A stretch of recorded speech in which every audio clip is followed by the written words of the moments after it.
To fill up the freshwater tank, all you need is the hose from the back of the van. Now, you must always make sure that you're filling this point up with drinking water. We don't tend to recommend that you drink the water from the tap, but obviously if you're putting in drinking water, it just keeps everything as clean as possible. So the filling point is underneath the van, so you want to make sure that the main door is closed, and you come down underneath the van and it sits here. So if I open up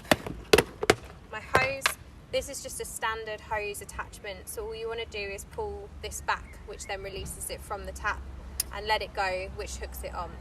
So if I come down under here, all you want to do is pull the yellow back and pull it off, which takes that off, and all you then want to do is push that in, which then holds that into place, and of course you plug the other end into your drinking water tap. If the tap that you're going to doesn't have the hose lock plug, there is an adapter here, so all you need to do is screw that onto the tap and then click it into place on your hose.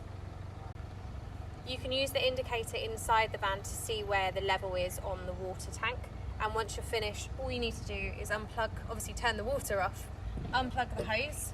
and a little bit of water will come out, but all you need to do is put the bung back in place, which will stop any water continuing to pour out.